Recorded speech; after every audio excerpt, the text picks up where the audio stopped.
Salut, c'est Alex et bienvenue dans cette nouvelle vidéo. On se retrouve en direct de la Thaïlande, je suis à Bangkok pour le moment. Dans cette vidéo, j'aimerais bien t'expliquer comment tu vas pouvoir développer ton expertise, en fait devenir expert dans un domaine ou au moins en savoir plus que la plupart des personnes. Parce que voilà, ça peut être un petit peu effrayant au début si tu te dis voilà, je veux devenir expert dans un domaine, tu te dis ça va te prendre beaucoup d'heures, beaucoup de temps, beaucoup de travail. C'est pas totalement faux, mais il y a plusieurs méthodes que tu vas pouvoir utiliser pour pouvoir accélérer et améliorer ton expertise et c'est ça que j'aimerais bien partager aujourd'hui avec toi dans cette vidéo. La première chose que tu vas devoir faire pour pouvoir développer ton expertise, ça va être de te former. Donc voilà, c'est la base. Si tu veux apprendre des meilleurs dans ton domaine, si tu veux te développer, vraiment accélérer ta progression, tu vas tout simplement commencer par te former. Et ça, peu importe le domaine et peu importe la source de ta formation. Donc ça peut être par exemple par des livres audio, ça peut être aussi par des formations vidéo, comme j'en propose. Donc il y a plein d'autres choses, hein. Tu peux par exemple faire des recherches sur internet, tu peux aller sur certains forums spécialisés, certains groupes Facebook qui vont t'apporter énormément de valeur. C'est juste des exemples. Le but c'est d'essayer d'arriver à te connecter avec des personnes qui sont plus élevées dans cette thématique que toi. Et du coup, tu vas pouvoir acquérir leur expérience tout simplement en lisant ce qu'ils ont à te proposer. Donc, je ne sais pas, par exemple, si tu veux devenir un expert en tennis, tu vas suivre une formation, un cours de tennis avec un prof qui est plus expérimenté que toi et ça va augmenter ton expérience. Et à force et au fur et à mesure de te former dans ce domaine-là, tu vas forcément développer ton expertise. Parce que voilà, aujourd'hui, avoir une expertise, c'est bien, mais ce n'est pas nécessaire d'être le meilleur des experts. Enfin, je veux dire, tu n'as pas besoin d'atteindre ce niveau-là pour pouvoir te mettre à aider des gens et créer des produits en rapport avec cette thématique-là. Donc voilà, il ne faut pas se mettre trop la pression et se dire devenir un expert, c'est quelque chose qui va prendre 10 000 heures. Enfin voilà, pour devenir un expert et vraiment avoir fait le tour d'une thématique, il y a une étude qui disait que voilà, il faut avoir passé 10 000 heures à pratiquer et à se renseigner à propos d'un sujet en particulier. Mais là, ce n'est pas spécialement le cas. Nous, ce qu'on veut, c'est pouvoir aider un maximum de personnes sans non plus devoir passer des milliers d'heures. Donc c'est un peu l'effet, le principe 20-80, hein. Tu vas te concentrer sur l'essentiel, sur ce qui va te permettre de pouvoir aider un maximum de personnes.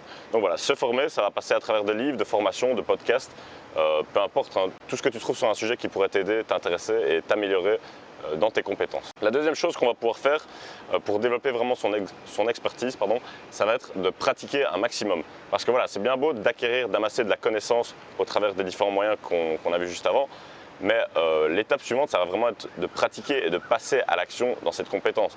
Après, ça peut peut-être dépendre du sujet, de la thématique en particulier, mais il y a certaines thématiques où il va falloir vraiment pratiquer ce que tu as appris, en fait, mettre en pratique ce que tu as appris, passer à l'action pour pouvoir te développer encore plus. Parce que c'est bien beau d'apprendre, de lire plein de recettes de cuisine, etc. Mais si tu ne les cuisines pas vraiment, tu comprends bien que tu ne vas pas développer ton expertise et ton savoir-faire.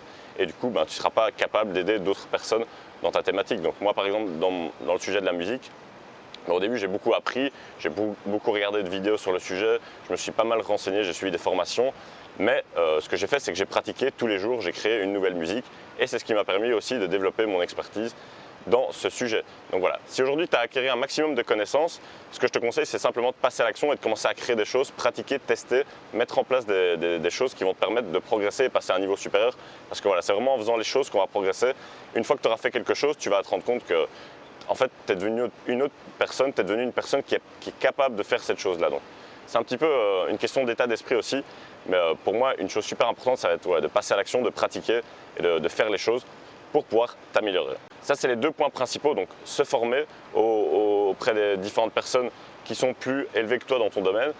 Ça peut être aussi simplement en rencontrant des gens, tu vas à des événements, tu rencontres des personnes ou ce genre de choses, hein. Le but, c'est de trouver les personnes qui sont plus élevées dans ta thématique, mais aussi d'acquérir leur savoir en lisant ce qu'ils ont à te proposer, en les écoutant, en parlant avec eux, en échangeant avec eux, en regardant leurs vidéos sur YouTube, etc. etc. Donc peut-être que si tu es sur cette chaîne YouTube, c'est que tu es déjà peut-être en train de te former, en train d'apprendre des choses, donc c'est déjà un bon pas. La troisième chose, ça va être d'avoir un feedback en fait, sur ce que tu as pratiqué, sur ce que tu as mis en place. Parce que voilà, première étape, se former, deuxième étape, pratiquer. La troisième étape, ça va être d'avoir un feedback sur ce que tu fais. Parce que le problème en fait, quand on pratique beaucoup, on peut avoir tout le temps un peu la tête dans le guidon, on est plongé dans notre thématique, on est plongé dans notre délire, on a un peu du mal à avoir du recul sur ce qu'on fait. Ça serait bien en fait qu'on ait une personne externe qui puisse nous dire est-ce que c'est bien, est-ce que c'est pas bien, vraiment avoir un feedback, avoir une critique qui va nous permettre encore plus de nous améliorer en fait, de développer encore plus notre expertise. Donc ça, c'est un peu un processus d'amélioration en général, hein. Si tu as un feedback, ça va te permettre d'analyser ce que tu as bien fait, ce que tu as mal fait. En fonction de ça, tu réorientes le tir. Donc si une personne te dit voilà, Imaginons que tu es cuisinier, tu fais telle chose, il dit ah, c'est un petit peu trop épicé. Ah ben, ok, c'est bien, la prochaine fois tu sais que tu dois un peu mettre moins d'épices. Enfin, c'est un petit exemple simple, mais pour bien te faire comprendre le but de tout ça.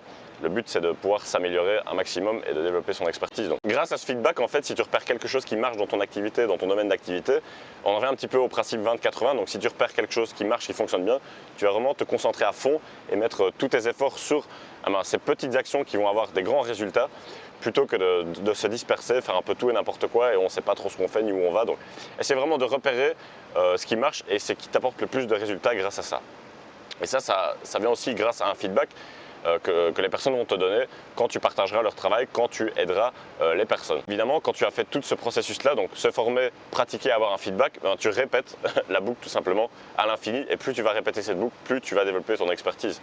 Donc c'est comme ça qu'on apprend et qu'on devient expert vraiment dans un domaine.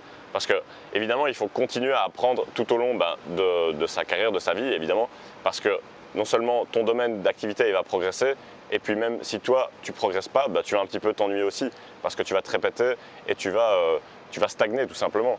Et c'est en progressant, évidemment qu'on s'améliore. Mais aussi je trouve que c'est plus passionnant de progresser, de s'améliorer, d'apprendre des nouvelles choses, tester des nouvelles choses. Ça va être quelque chose d'un peu plus challengeant et tu ne vas pas avoir l'impression de te reposer sur tes lauriers et de faire tout le temps la même chose.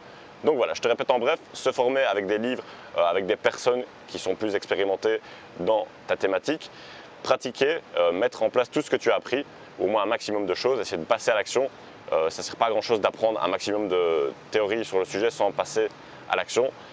Troisième chose, avoir un feedback, donc une critique externe qui va te dire voilà, ça marche, ça marche pas, tu peux faire ci, tu peux faire ça pour t'améliorer. Et quatrième chose, répéter la boucle, continuer. Donc une fois que tu as eu ton feedback, tu continues à te former et puis tu remets en place tout ce que tu as réappris, tu redemandes un feedback et ainsi de suite, et ainsi de suite, et ainsi de suite. Ça va te permettre vraiment de passer au niveau supérieur dans ton domaine.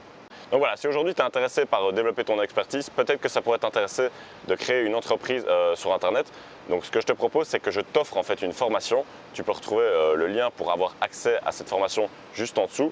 Donc voilà, clique sur le lien si tu veux avoir accès à cette formation que je t'offre, une formation d'1 heure. On va voir ensemble 5 business models que tu vas pouvoir utiliser et aussi 17 thématiques rentables. Je vais t'expliquer aussi mon parcours, comment je suis passé de simple petit étudiant en droit à entrepreneur sur Internet qui vit de ses business et qui voyage partout dans le monde. Comme tu peux le voir ici, on est à Bangkok. Donc voilà, je te dis à tout de suite dans la vidéo de formation que je t'offre. Le lien est juste en dessous et sinon je te dis à la prochaine pour une prochaine vidéo. Salut!